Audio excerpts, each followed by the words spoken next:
आज के मुख्य समाचार। 3 जिलों में हेलीकॉप्टर से पहुंचाई जा रही मदद। विधायक जनकराज ने उठाया आपदा राहत पर सवाल। भरमौर के आपदा प्रभावित क्षेत्रों के दौरे पर राजस्व मंत्री जगत सिंह नेगी। शिमला में चल रही 10 बड़ी विकास परियोजनाएं। उर्वशी थापा थाईलैंड में करेगी भारत का प्रतिनिधित्व। डॉक्टर राजू बिंदल ने कांग्रेस सरकार पर साधा निशाना। विधानसभा सत्र में भाजपा विधायक सतपाल सत्ती का बड़ा बयान। स्वतंत्रता सैलानी का दर्जा देने की मांग तेज। विधानसभा में इंदौरा विधायक मलिंदर राजन का सवाल। अब समाचार विस्तार से। हिमाचल प्रदेश की राजधानी शिमला में जारी मानसून विधानसभा सत्र के दौरान राज्य के उप मुख्यमंत्री मुकेश अग्निहोत्री ने मीडिया से बातचीत में बताया कि हाल ही में आई आपदा के मद्देनजर सरकार पूरी तरह सक्रिय हो गई है। उन्होंने कहा कि राज्य के 3 सबसे अधिक प्रभावित जिले चंबा, कुल्लू और लाहौल स्पीति में राहत और बचाव कार्यों के लिए हेलीकॉप्टर के माध्यम से सहायता पहुंचाई जा रही है। डिप्टी सीएम ने जानकारी दी है कि भारी बारिश और भूस्खलन से बाधित सड़कों को खोलने का काम तेजी से किया जा रहा है और राहत टीमें लगातार जमीन पर कार्य कर रही है। इस दौरान जब पत्रकारों ने भाजपा मंडी सांसद कंगना रनौत द्वारा सोशल मीडिया पर किए गए एक बयान के बारे में सवाल किया तो उप मुख्यमंत्री ने कहा कि खुद दूर बैठकर अफवाह फैलाने का कार्य न किया जाए। यह समय राजनीति का नहीं बल्कि लोगों की मदद करने का है। इसके साथ ही उन्होंने बताया कि हालातों की गंभीरता को देखते हुए राज्य के राजस्व मंत्री जगत सिंह नेगी चंबा जिले के दौरे पर रवाना हो चुके हैं ताकि जमीनी हालात का जायजा लेकर तत्काल राहत कार्यों को मजबूती के साथ किया जा सके। सरकार ने यह भी स्पष्ट किया है कि आपदा से निपटने के लिए हर संभव कदम उठाए जा रहे हैं और प्रभावित लोगों को प्राथमिकता के आधार पर मदद भी दी जा रही है। आपदा चली हुई है 2023 से लेकर अब तक जो हालात बने हुए हैं, तो आज हाउस ने एक सर्वसम्मति से रेजोल्यूशन अडॉप्ट किया है कि केंद्र सरकार प्रशासन ने 3000 के आसपास लोगों को सेफ स्थलों पर पहुंचाने में कामयाबी हासिल की है। हमारे रेवेन्यू मिनिस्टर जगत सिंह नेगी जी मौका के लिए रवाना हो चुके हैं और हमारे एडमिनिस्ट्रेशन, हमारे चीफ सेक्रेटरी, हमारे डीजीपी वो सब स्थिति पे नज़र बनाए हुए हैं। कल भी सैटेलाइट फोन्स पे भी बात हुई थी। हेलीकॉप्टर भी जो गवर्नमेंट का है उसको भी सर्विस में प्रेस किया जाएगा। तो टोटलिटी में सरकार पूरी तरह सजग है और स्थितियों पे नज़र बनाए हुए है। तो ये कहना गलत है कि हिमाचल प्रदेश सरकार ने लोगों को उनके हाल पे छोड़ दिया है। ये पॉलिटिकल स्टेटमेंट हो सकती है, किसी को सूट करती हो, लेकिन प्रदेश सरकार लगातार टेंटर बुक्स पे है, ईडीओ के बाहर काम कर रही है। पूरा प्रशासन जो है लगा हुआ है, पूरा मिनिस्ट्री लगी हुई है सब, और खास आए हुए हैं। और आगे अगर हमें किसी भी सर्विस की ज़रूरत पड़ती है, जैसे हमें हेलीकॉप्टर की ज़रूरत लाहौल स्पीति के लिए पड़ी है, तो हमने रिक्वेजिशन दे दी है। तो अगर जो भी हमें ज़रूरत महसूस होगी तो वो हम करेंगे, लेकिन इस समय आज दिन तक स्थितियाँ नियंत्रण में है और प्रशासन और गवर्नमेंट हर स्थिति पे अपनी नज़र बढ़ाए हुआ है और पूरा ट्रैक किया जा रहा है। एक आदमी ट्रैक किया जा रहा है कि उनको कैसे राहत देनी है, कैसे उनको खाना पहुंचाना है और किस ढंग से उनका जो है राहत शिविरों में उनको रखना है। हमारे पास तो सूचनाओं के हिसाब से कुछ मकानों को नुकसान हुआ है, कुछ पहाड़ दरके हैं और स्थितियों कुछ जगह जो लोग थ्रेट में थे उनको सुरक्षित जगहों पे लेके गए हैं। लेकिन हर समय, हर घड़ी, हर पल जो है जनता का ख्याल रखा जा रहा है। तो मैं नहीं समझता कि कोई पैनिक करने की कोशिश हो। जैसे आज कंगना रनौत जी ने एक ट्वीट किया है उन्होंने मंडी में ये कहा है कि वहाँ पे नीचे गाड़ियाँ दब गई हैं, लोग दब गए हैं। हमारा प्रशासन, हमारी पुलिस सारा दिन उस ट्रैक को क्लियर किया है, तो वहाँ ऐसी स्थिति नहीं है। तो हमारा ये मानना है कि दूर बैठे जो है आप ट्वीट करके अफवाहें फैलाने का काम ना करें। आप मौके पे एक सरकार काम कर रही है, मौके पे अधिकारी काम कर रहे हैं, लोग मौके पे कर्मचारी काम कर रहे हैं, तो स्थिति का मूल्यांकन करके उसकी असलियत जान के ही त्रासदी के दौरान बात की जानी चाहिए। राजधानी शिमला के नागरिकों और यहां आने वाले पर्यटकों को जल्द ही बड़ी राहत मिलने जा रही है। सरकार और प्रशासन ने शहर के बुनियादी ढांचे को आधुनिक और सुगम बनाने के लिए कुल 10 बड़ी विकास परियोजनाओं पर काम करना शुरू कर दिया है। इन परियोजनाओं में फ्लाईओवर, डबल लेन पुल, बहुमंजिला पार्किंग, सुरंग, लिफ्ट और 24 घंटे पानी की आपूर्ति और तारों को भूमिगत करने जैसे महत्वपूर्ण कार्य शामिल हैं। इन परियोजनाओं का उद्देश्य न केवल शिमला के बढ़ते ट्रैफिक और जनसंख्या दबाव को कम करना है, बल्कि यहाँ के रहन सहन को भी अधिक सुविधाजनक और पर्यावरण के अनुकूल बनाना है। आइए जानते हैं इन प्रमुख प्रोजेक्ट्स के बारे में।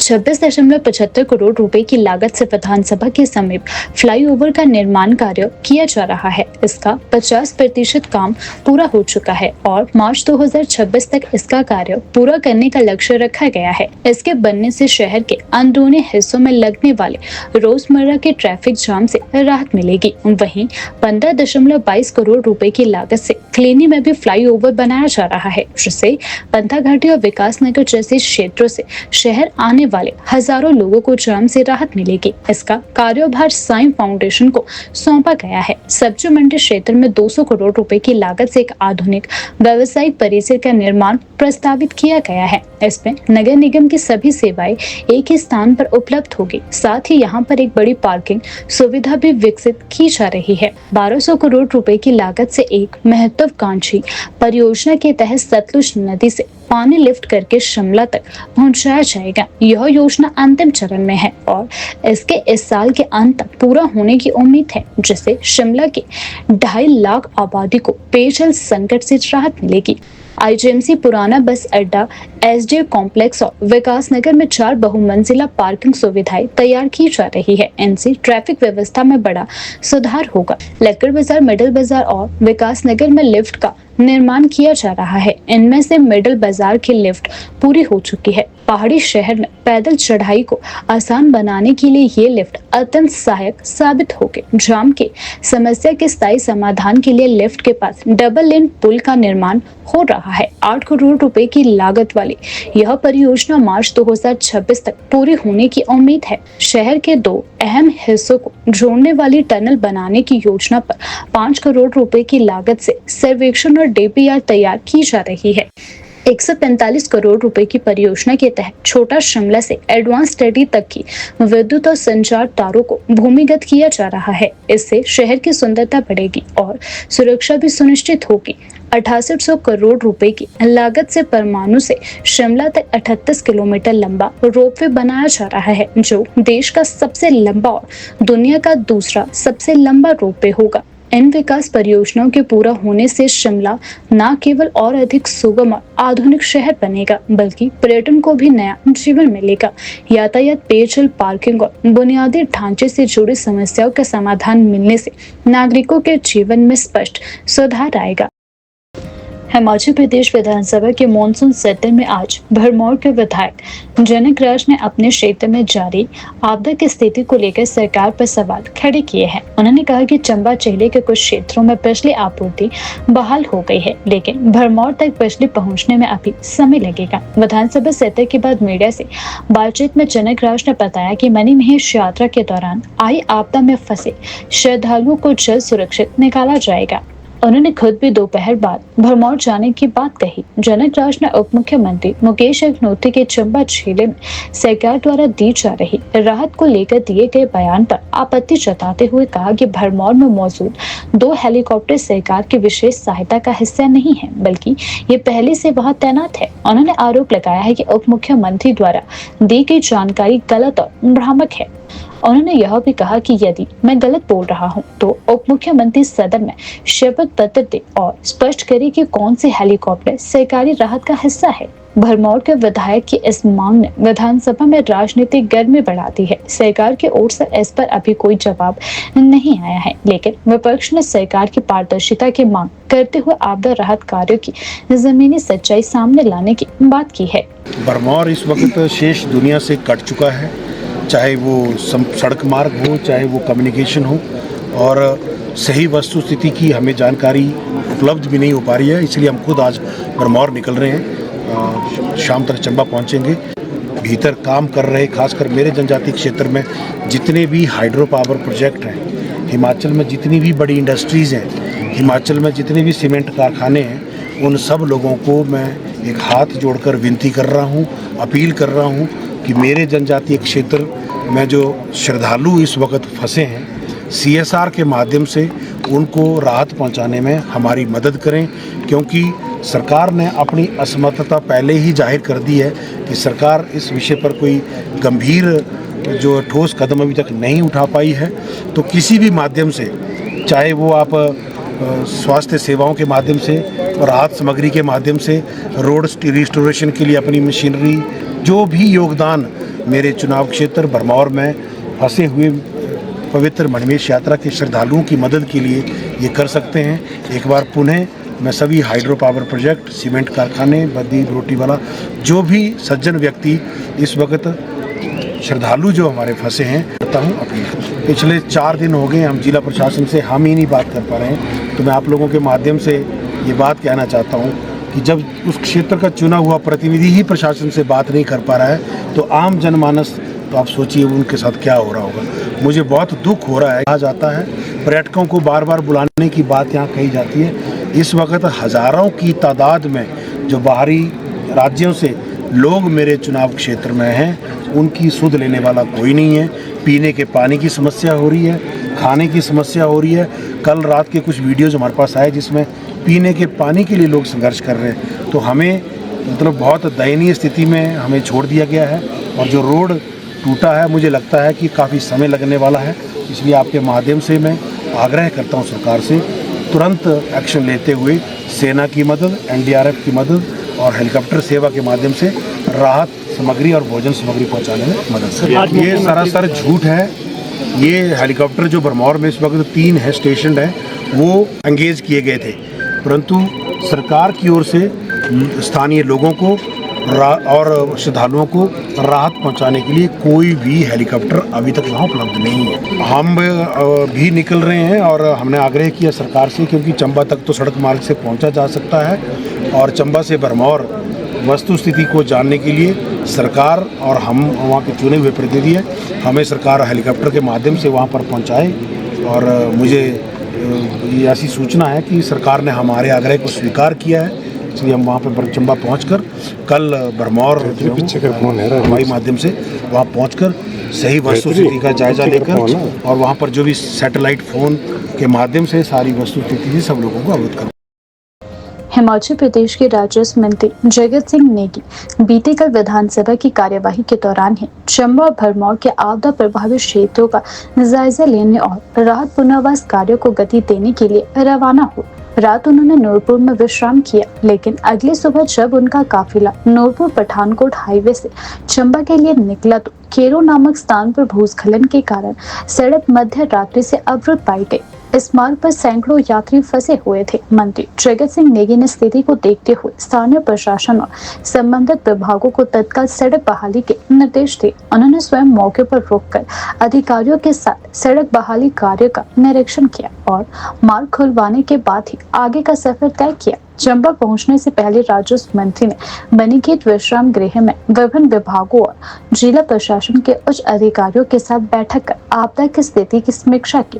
उन्होंने अधिकारियों को निर्देश दिए कि राहत और बचाव कार्यों में तेजी लाई जाए, प्रभावित क्षेत्रों को हर संभव सहायता प्रदान की जाए। पुनर्वास योजनाओं को जमीनी स्तर पर प्रभावी ढंग से लागू किया जाए। मंत्री ने यह भी स्पष्ट किया कि सरकार इस कठिन समय में प्रभावित लोगों के साथ खड़ी है और कोई भी कोताही बर्दाश्त नहीं की जाएगी। स्थानीय लोगों और प्रशासन द्वारा मंत्री की सक्रिय उपस्थिति और मौके पर पहुंचकर मार्ग बहाली करवाने की तत्परता की सराहना की जा रही है। इससे यह संदेश गया कि सरकार जमीनी स्तर पर भी आपदा प्रबंधन में गंभीरता से जुटी है।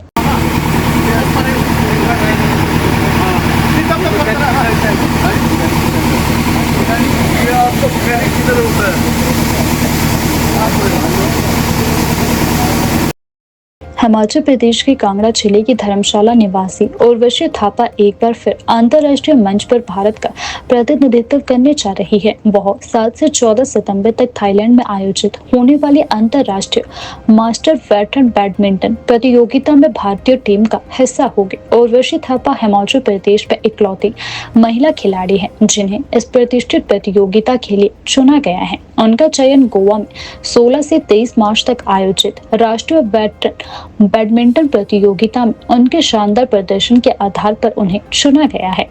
उर्वशी थापा पिछले 6 वर्षों से अंतर्राष्ट्रीय प्रतियोगिताओं में भारत का प्रतिनिधित्व करती आ रही है। उन्होंने पहली बार जर्मनी में आयोजित टूर्नामेंट में भाग लिया था। इसके बाद उन्होंने 2021 में स्पेन, 2022 में जापान, 2024 में ऑल इंग्लैंड मास्टर्स में भारत का नेतृत्व किया। अपनी आगामी प्रतियोगिता को लेकर उर्वशी थापा ने कहा, थाईलैंड में होने वाली प्रतियोगिता मेरे लिए एक बड़ा अवसर है। मैं देश के लिए पदक जीतने का पूरा प्रयास करूंगी और उम्मीद है कि इस बार भी भारत और प्रदेश का नाम रोशन करूंगी। उर्वशी ने अपने शानदार प्रदर्शन से राष्ट्रीय स्तर पर मेडल जीते और अब अंतर्राष्ट्रीय स्तर पर एक बार फिर प्रदेश का प्रतिनिधित्व करने जा रही है। यह पूरे हिमाचल के लिए और भारत के लिए गर्व की बात है। डॉक्टर राजीव बिंदल, जो कि हिमाचल प्रदेश भाजपा के प्रदेश अध्यक्ष हैं, उन्होंने कांग्रेस सरकार पर निशाना साधते हुए कहा कि आपदा के समय जब प्रदेश कठिन दौर से गुजर रहा है और उस समय मुख्यमंत्री कांग्रेस की तैली में व्यस्त है। उनका यह बयान कांग्रेस सरकार की प्राथमिकताओं पर भी सवाल खड़ा करता है, खासकर तब जब राज्य को प्रशासनिक नेतृत्व व राहत कार्यों की सबसे ज्यादा जरूरत है। भाजपा प्रदेश अध्यक्ष डॉक्टर राजीव बिंदल का आरोप है कि आपदा प्रबंधन की अनदेखी की जा रही है। मुख्यमंत्री का रैली में शामिल होना गंभीरता की कमी दर्शाता है। हिमाचल प्रदेश में पिछले कुछ दिनों से निरंतर भारी बरसात के कारण सैकड़ों घर क्षतिग्रस्त हुए हैं। अनेकों बेशकीमती जानें चली गई हैं। सर्वप्रथम मंडी जिला के अंदर आपदा, तत्पश्चात कुल्लू जिला और उसके बाद सिरमौर जिला, और अब पिछले एक सप्ताह से प्रदेश का कोई स्थान ऐसा नहीं बचा जहां पर जान माल की हानि नहीं हो रही। गत एक सप्ताह में जिस तरह से चंबा में भूस्खलन की घटनाएं, बादल फटने की घटनाएं, उसने हिमाचल प्रदेश को बुरी तरह से त्रस्त किया है। हजारों यात्री वो कई दिनों से लापता है। फोन का संपर्क टूट गया, सड़कें टूट गई, उनके अभिभावक उनको ढूंढ रहे हैं कि मणिमहेश यात्रा में गए हुए लोग कहां पहुंचे। पिछले कल कुछ लोगों की जानकारी मिली, कुछ लोगों को सेव करके निकाला गया, परंतु पूरा प्रदेश त्रासदी में, आपदा में ग्रस्त है। चिंता का विषय यह है कि प्रदेश की सरकार, जिसको पहले मंडी की त्रासदी में वहीं पर खड़े होना चाहिए था, कुल्लू की त्रासदी में जाकर के दिन रात लगना चाहिए था, आज वो चंबा की त्रासदी के अंदर भी कहीं दिखाई नहीं दे रही। चंबा की जनता की अपेक्षा कि तुरंत माननीय मुख्यमंत्री जी चंबा आते, अपनी टीम को लेकर के आते, परंतु मुख्यमंत्री जी के लिए चुनावी अभियान अधिक महत्वपूर्ण था, ना कि चंबा के अंदर आई हुई आपदा। पिछली कल रात सिरमौर जिला के अनेक स्थानों के ऊपर घर गिरे, जमीनें धंस गई, लोगों ने रात भर अनेक जानों को रेस्क्यू किया। अब उसकी चिंता करने वाला कौन है? जिन लोगों को हानि हुई है, जान माल की हानि हुई, उनके प्रति हम संवेदना व्यक्त करते हैं और भारतीय जनता पार्टी कंधे से कंधा मिलाकर उनके साथ खड़ी है।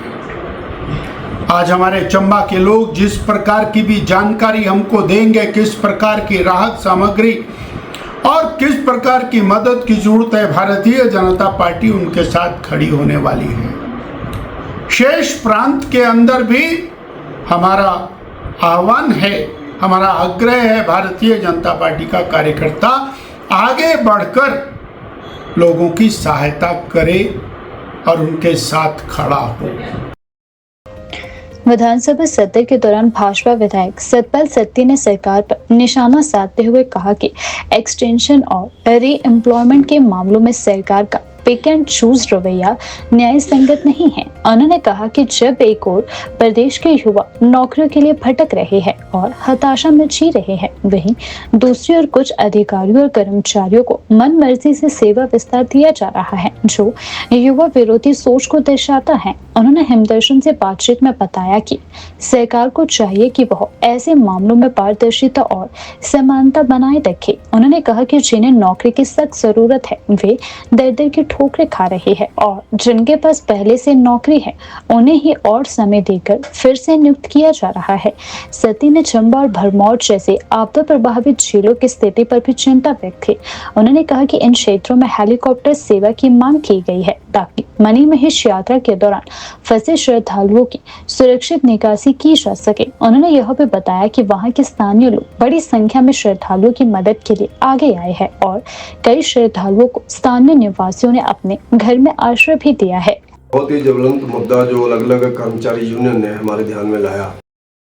हिमाचल प्रदेश विधानसभा सत्र में आज नूरपुर के वीर शहीद राम सिंह पठानिया को स्वतंत्रता सैलानी का दर्जा देने की मांग जोर पकड़ने लगी। इस मुद्दे को भवानी पठानिया, संजय दत्त और केवल पठानिया ने सदन में जोरदार ढंग से उठाया और सरकारी स्तर पर औपचारिक मान्यता देने की मांग की। विधायकों ने कहा कि राम सिंह पठानिया ने अंग्रेजी हुकूमत के खिलाफ 1849 में संघर्ष किया और ब्रिटिश शासन की क्रूर यातनाओं के बाद शहीद हो गए। उनका बलिदान आज की अलग जगाने में एक ऐतिहासिक प्रेरणा है, जिसे सत्ता और इतिहास दोनों में उच्च स्थान मिलना चाहिए।